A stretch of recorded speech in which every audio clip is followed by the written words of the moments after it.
Hello, and welcome to Talking Back, the companion podcast of English study app StudyNow. I'm your host, Scott, and once a month, I sit down with a guest, and we select a few of the articles that appeared on StudyNow and have a lighthearted discussion about them. Today's topics include a story about how punctuation in text messages might convey some unintended meanings, and a failed carjacking in Australia thanks to an amusing reason, depending on your age, I guess. Thanks for joining us today. And back in the virtual recording booth today, we are joined by Soli. Soli, how you doing, man? Thanks, Scott. I'm very fine this morning. I see you're joining us from your kitchen today. It looks very cozy. Thank you. Yeah, I just fixed myself a cuppa and ready to go. Yeah, cuppa meaning like a cup of coffee or cup of tea. And since we're recording this in the morning, what is your morning beverage of choice? Coffee, black, hot. So is coffee like the first thing you do in the morning? Like for me, when I wake up, like I'm just useless and I just kind of stumble straight to the kitchen and just kind of stand in front of the coffee maker waiting for the coffee to come out. Is that similar to your situation? That's me as well. I'm not alive until I eat. I don't have to drink the coffee. I just, when I hear the coffee, the percolating sound. The bubbling. That's when I feel human. Yeah. Okay. Okay, well, good. Well, we got our mugs of coffee here. I think we're ready to get started on the podcast. Bottoms up. Bottoms up, here we go.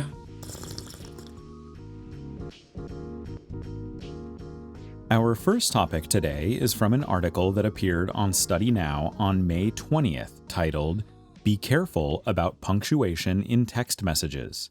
According to recent studies, a growing number of people think that ending text messages with periods can indicate passive aggressiveness.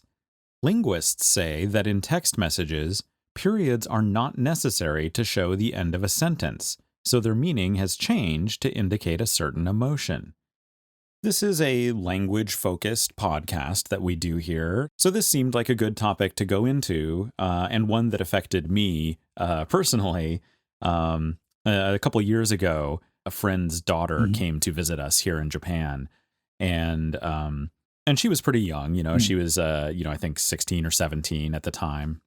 Part of the young crowd, millennial, and she would sometimes make fun of me and my wife for ending our text messages with periods. And we're sitting here like, what? That's how you're supposed to end a sentence. That's how it's done. That's what we've been taught. Yeah, right? Yeah, so anyhow, so this one has affected me. I think it depends on the situation. Like in the article, for example, if you send just a one-liner, just a one word, like, okay, period. Yeah. What does that mean to you? Like if you get that message? Yeah, it does. And this is one of the things I think that convinced me that this argument has merit. You've got the text bubble or the line, to separate what you've said. And then to add a period on top of that, it's like you're not just ending the sentence, but that you're also signaling an end to the conversation. Okay, right? Okay. Yeah, so like in your example, it'd be like if you just said to someone, okay, and then turned around and walked away. And then you're sitting there like, oh my God, what did I say? Our friendship is over. Yeah, right. Wow. So that's a good point, actually. So it's in a bubble already. So the bubble is part of the punctuation. Exactly. And if you think about that, because the bubble, it marks the end of the sentence, but it also marks the beginning of the sentence. So because of that, you don't really need to capitalize the first letter either. Okay. And that's another thing that you see people doing these days is they don't capitalize or put punctuation, or they don't put a period anyways. Gotcha. And, I don't want our listeners to, get scared and start worrying about rules of text messaging. There's two things. One is that, like, this is language, it changes all the time. Yeah, it's dynamic. Yeah. There are no laws that are registered in a government building somewhere this is just another example Yes. of language changing. Yeah. So it changes, and it's funny how it seems to be changing much faster than actual verbal speaking is, Right. perhaps. Yeah. Mm-hmm. And the other thing is that texting is kind of like speaking in a way. Like, as you and I are talking here, words aren't coming out of our mouths with capital letters, and there aren't periods and question marks at the end of our sentences. We're able to listen to the conversation and from that, pick up where the ideas begin and end. So, yeah, maybe text messaging is just like that. Yeah.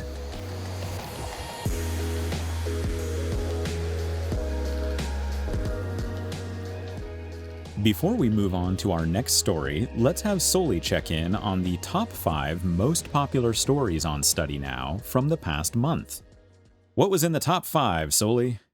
Coming in at number 5, we have first flight on Mars, a success.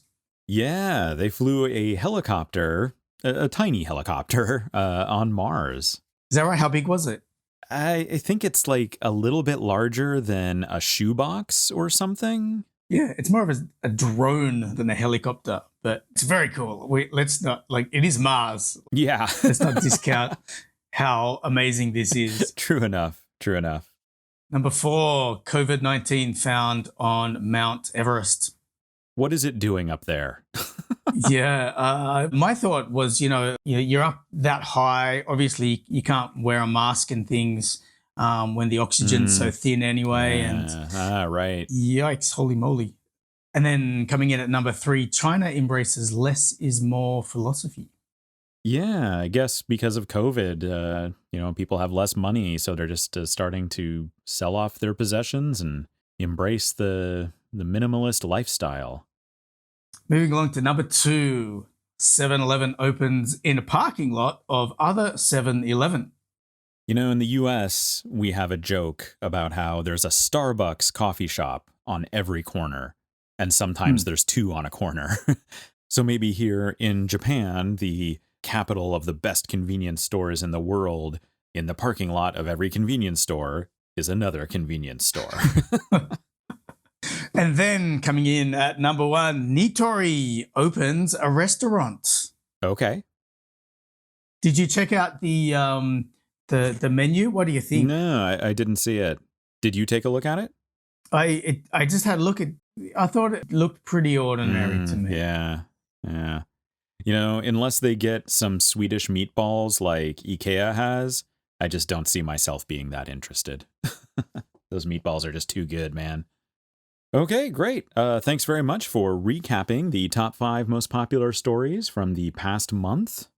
And what a month it's been.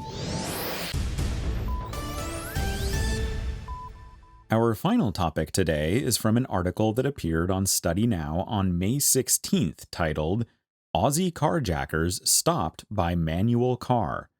In Melbourne, Australia, a man was robbed by 2 men with a knife who tried to take his wallet and car. However, soon after that, they abandoned the car and ran away because they didn't know how to start a manual transmission. This story is hilarious. I love this one. But Soli, if you would first, for people that may not know, tell us, what is a manual car? What is a manual transmission? For younger listeners, I guess, there's automatic and then there's manual. So automatic, you just press on the gas and press on the accelerator and to move it forward. The manual has a gear stick, and you actually have to manually change up the gears 1, 2, 3, 4, 5 as you get faster. Right. So with that in mind, tell us a little bit about why you chose this article. I thought it was super hilarious, like the worst criminals ever, Totally. But I just want to, should we explain what a carjacking is? What happens? Yeah, that is a very good point. So there is a slang term to jack something, which means to steal something from someone, like directly, using a threat. Yeah, it's not like they just steal it from like a parking lot where no one's in it. It's actually when you're in the car and someone will come up to you and be like, get out, I'm taking your car. Right. Very scary. Doesn't happen too much in Japan, though. Thankfully. So it's kind of funny. I didn't realize until just now that this article is kind of similar to the first article that we talked about today, using punctuation in text messages, in that they both kind of have a generational aspect to them. Right? And this is kind of a similar thing, where I assume that these carjackers were younger. Yeah. And saw a manual transmission and were just like, crap, I don't know how to use this, and, just ran away. What about you? Do you know how to drive a manual? Yeah, I used to drive a Toyota Celica. Yeah, okay.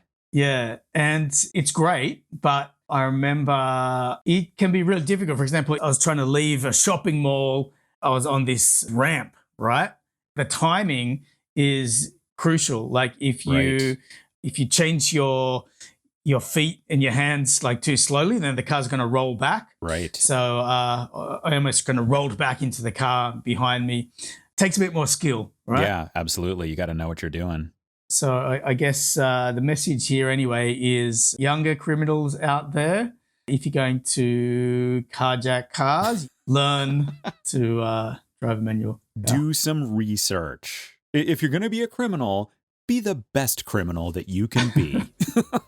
On the flip side as well, if you don't want your car jacked, just get a manual. If you enjoyed today's episode, visit our homepage at studynow.jp and download our English News Study app. Every day you can read and listen to articles like the ones we talked about in this podcast. And for each story, the app gives you vocabulary and grammar explanations in Japanese. And with a premium subscription, you'll get access to show notes from today's podcast episode, a full transcript of our conversation, and many other study tools that will help your English study efforts. And of course, be sure to check out our new English quiz app, American Dream, which is available now on iOS and soon to be available on Android as well. Soli, thank you so much for joining me today and talking about a couple of interesting generation gap stories here today. Indeed, Scott. Thank you very much. I had a lot of fun. I think it's time for another cuppa. What do you reckon? Yeah, gonna go get another refill here to celebrate another successful podcast recording. Sounds good. Take care, and thanks to everyone out there for listening to Talking Back, the official podcast of StudyNow, the English News Study app.